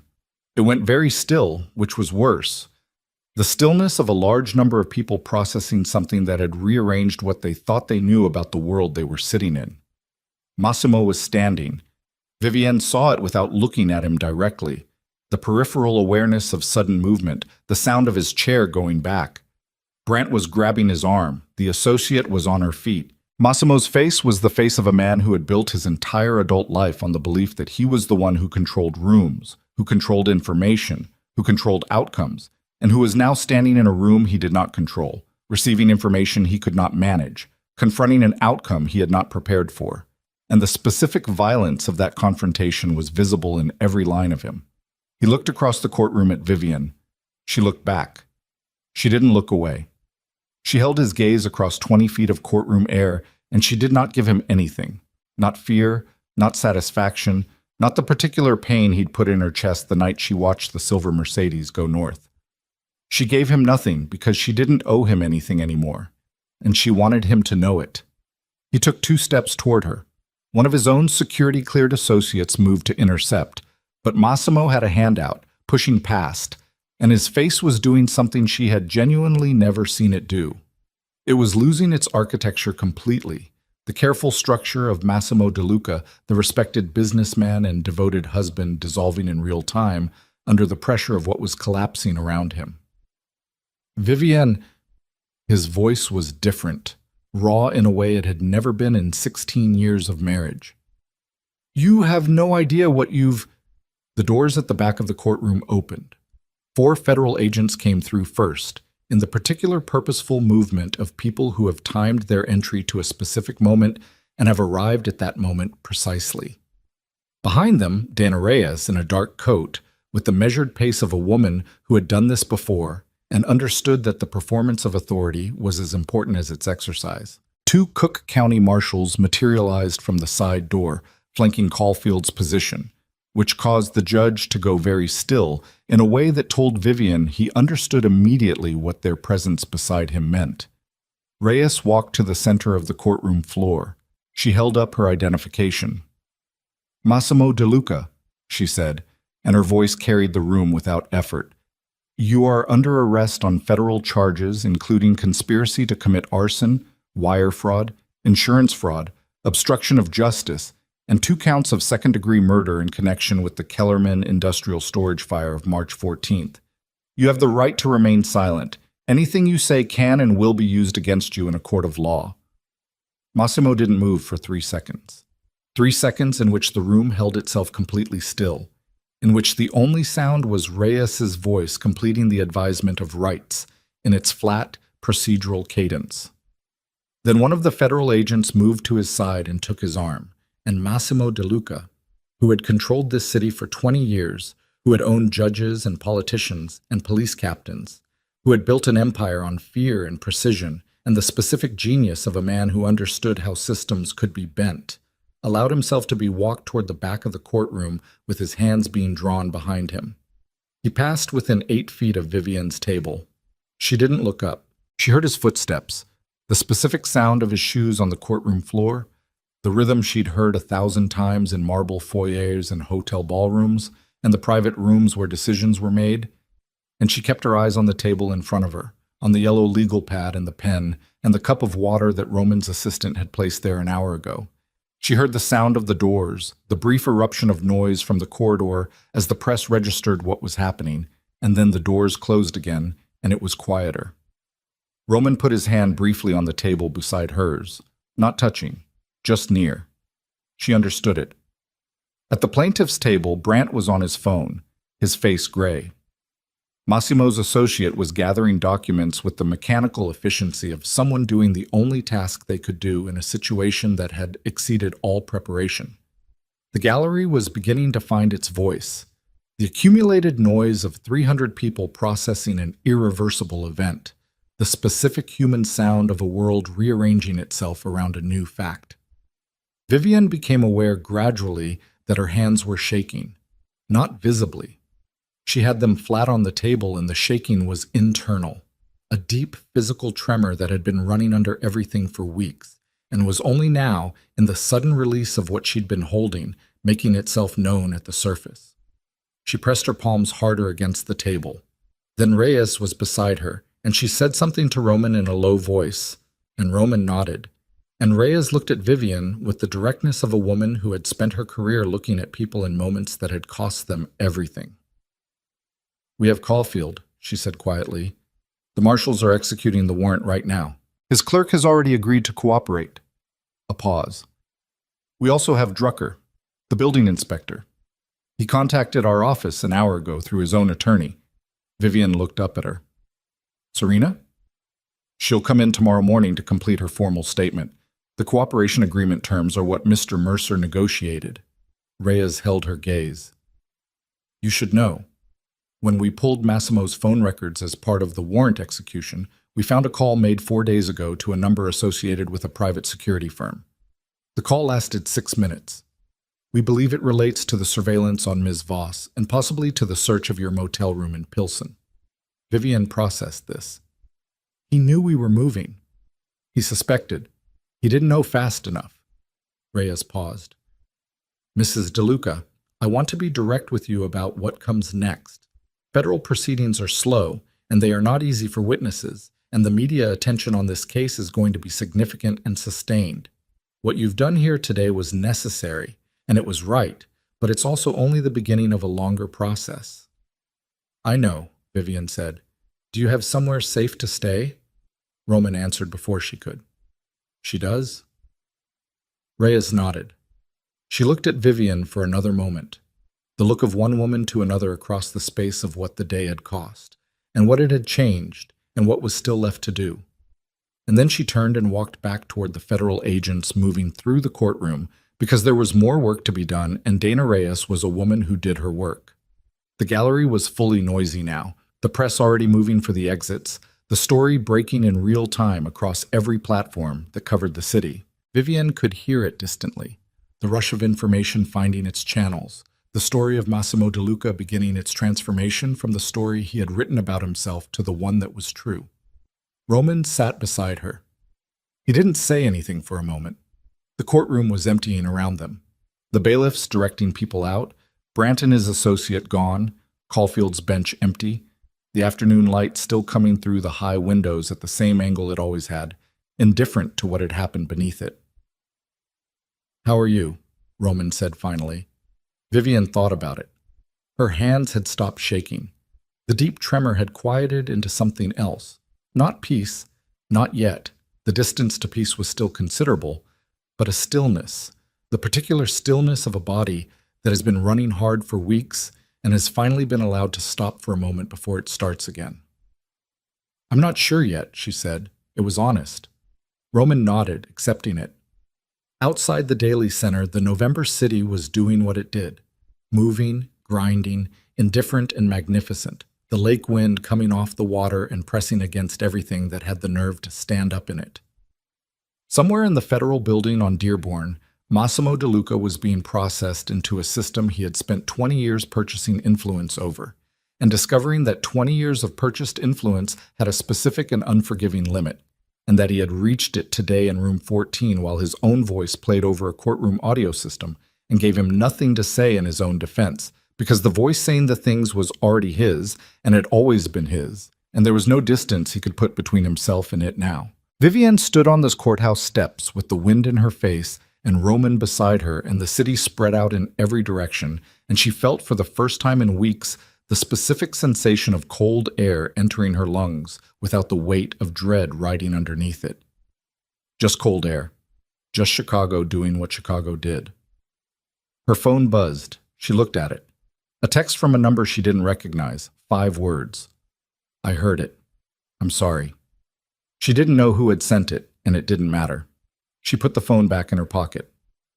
Roman said, "There's going to be a press statement needed. Not today, but soon." I know. And the estate proceedings are going to be complicated. The fraudulent trust amendment, the shell companies, the asset recovery. It's going to take time. I know that too. He looked at her sideways. You're very calm. I'm exhausted, she said. Calm and exhausted look the same from the outside. He almost smiled. What do you need right now? She thought about it.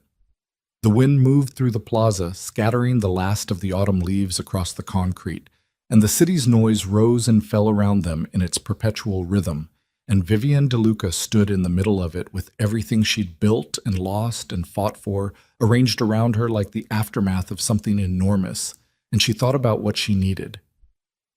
I need to go back to Cora's, she said. Roman looked at her. The diner. I told Cora I'd cover the dinner shift. A pause. I'm not going to call in. He was quiet for a moment. Then he nodded, understanding something about this that didn't require explanation.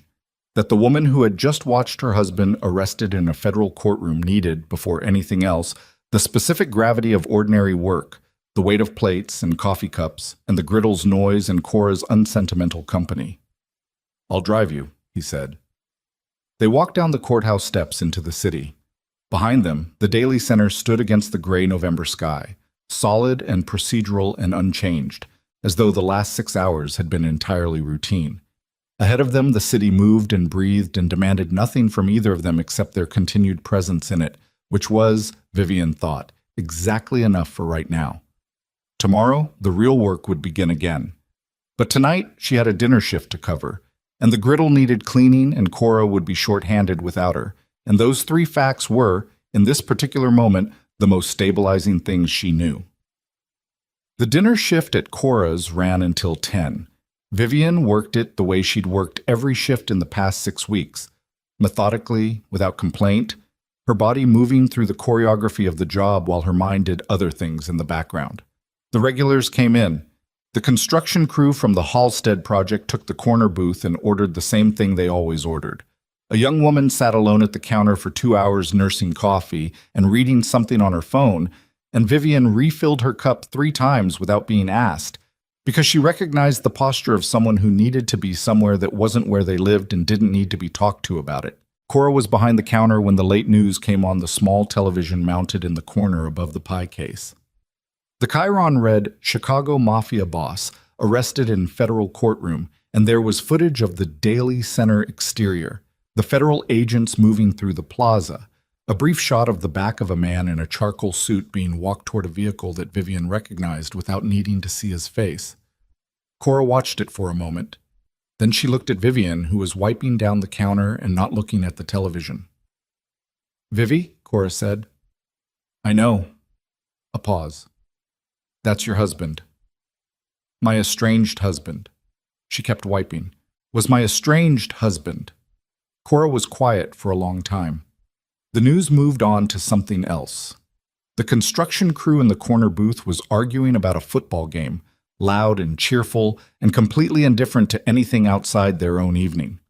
Cora reached under the counter and produced a bottle of bourbon that she kept there for reasons she'd never explained and poured 2 fingers into a coffee mug and set it in front of Vivian. Go home, Cora said. I'll close. Vivian looked at the bourbon. She looked at Cora's face, which was doing the thing it did when it was being kind without performing kindness. She picked up the mug and drank half of it and set it back down. Thank you, she said. For what? For not asking questions the first day I walked in here. Cora looked at her with the frank, unsentimental gaze of a woman who had seen 61 years of people walking through her door, carrying things they hadn't figured out how to put down yet. I ask plenty of questions, she said.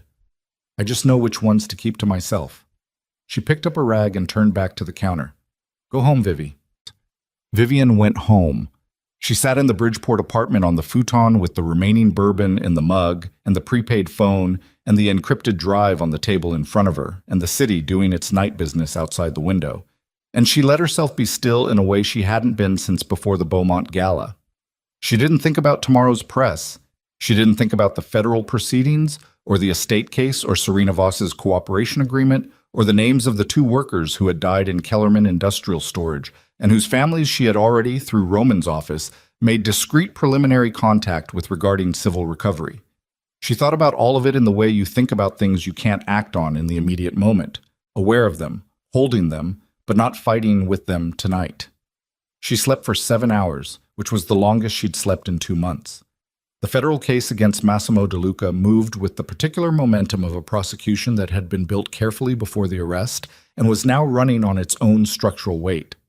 Dana Reyes was methodical and relentless in the way of federal prosecutors who understood that the size and visibility of a case was proportional to the precision it required.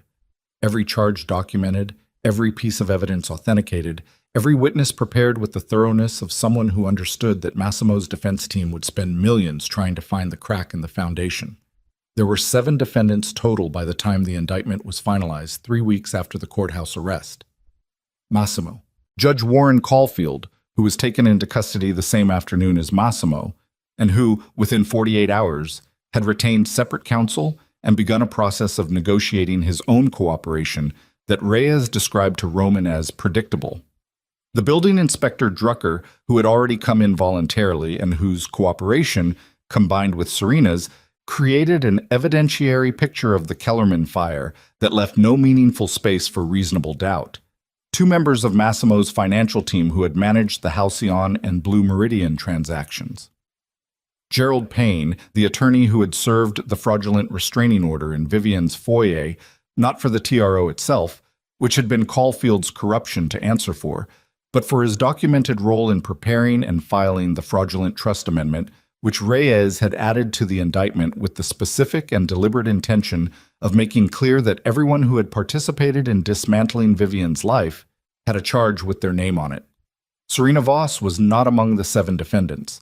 Her cooperation agreement gave her immunity from federal prosecution in exchange for full testimony and the complete contents of her personal backup account. She would face a separate disciplinary proceeding from the Illinois bar, which Roman estimated would result in a suspension of not less than 3 years and not more than permanent disbarment, depending on the panel. She had accepted this. She had accepted it, Vivian thought, the way people accept the cost of things they should have done differently earlier. Not gracefully, but without the energy to pretend the accounting was unfair. Vivian testified before the federal grand jury on a Tuesday in December, 7 weeks after the arrest. She wore the gray resale suit again because she had worn it on the day everything changed, and she was not superstitious, but she was precise about the things that had worked and saw no reason to alter them. She sat in the grand jury room and answered every question Reyes put to her without hesitation and without embellishment, because the truth was sufficient, and she had learned in the past 2 months that the truth handled properly was a more powerful instrument than anything built on top of it. When it was done, Reyes walked her to the elevator and said, "You did well in there." "I told the truth," Vivian said. "That's not a skill." "You'd be surprised," Reyes said, and the elevator came. The civil proceedings, the estate case, the asset recovery, the unwinding of the fraudulent trust amendment, and the shell company structures took 14 months. Roman had warned her it would take at least that long, and he'd been right, and there had been days in those 14 months that were harder in some ways than the weeks in Pilsen and Bridgeport, because the grinding procedural work of recovering what had been taken from her required a different kind of endurance than the crisis had. Crisis had its own energy. The adrenaline of clear and present threat, the focus that comes when the options have narrowed to one. The civil proceedings were the opposite. Slow, paperwork dense, arguable at every point, requiring her to maintain a quality of sustained attention and patience that was more exhausting, in some ways, than running. But Roman was thorough, and the evidence of the fraudulent trust amendment was unambiguous. And the Cook County courts, operating now without Warren Caulfield, who had been replaced by a judge who had no relationship with the DeLuca organization, ruled in her favor on every material point. The fraudulent amendment was voided. The asset freeze was lifted. The Halcyon and Blue Meridian holdings, once their fraudulent purpose was established, became subject to civil forfeiture proceedings that ultimately returned a significant portion of their value to the estate. By the time the civil case concluded, Vivian was entitled to 51% of the DeLuca Group's legitimate holdings, the real estate portfolio, 3 operating businesses, and a portfolio of investments that had been built, in significant part, on her own labor over 16 years. The additional 1% over the standard marital division was Roman's idea, and the judge had agreed with his legal reasoning, and Vivian had not objected. She moved back into the North Shore mansion for exactly 3 days. She walked through it once the first morning, the same way she'd walked through it the day she left, room by room, this time without the weight of departure. And she understood on the second morning that she didn't want to live there. The house was beautiful and large and full of 16 years of architecture she no longer needed to inhabit. She listed it with a real estate firm on the 3rd day and was back in a rental in Lincoln Square by the end of the week, in an apartment that had good light and a kitchen that worked and no ghosts arranged in its corners waiting to be acknowledged. The DeLuca Group's executive team was a different matter. There were 11 senior executives. 4 of them had documented involvement in the criminal operation, not at the level of criminal liability in most cases, but at the level of willful ignorance that is its own kind of complicity, the kind practiced by people who understand that not asking questions is a form of participation. Vivian removed all 4 within her first month as controlling owner through board processes that were procedurally clean and publicly explained in terms of the company's new governance standards. The remaining 7 she met with individually. She told each of them, in the same flat and direct terms she used for everything now, that the company they worked for was going to operate differently going forward, that she expected that transition to be difficult, and that the ones who couldn't make it would be treated fairly, and the ones who could would be part of something that was worth being part of. 3 of the 7 left within 6 months. The other 4 stayed, and 2 of them turned out to be better than she'd expected, which was the kind of surprise that she'd stopped being surprised by. The specific discovery that people who had been operating inside a corrupt system were sometimes not themselves corrupt, just contained, and that removing the containment changed what they were capable of. She hired a CEO. She was not interested in running the company day to day. She was interested in what the company could be made into, which was a different kind of work.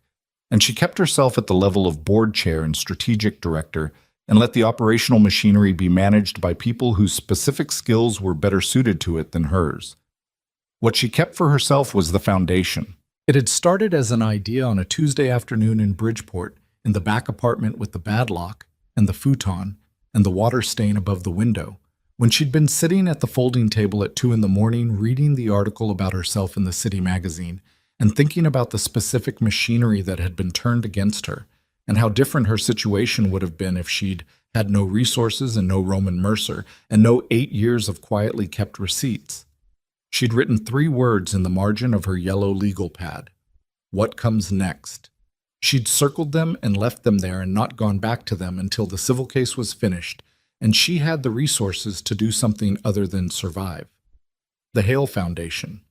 She used her birth name, the one she'd had before she became a DeLuca, opened its offices on a Wednesday morning in a renovated space in the West Loop that had been a printing company for 30 years and had the original concrete floors and the smell of old industrial work that she found she liked, that felt like the right environment for the kind of work she intended to do.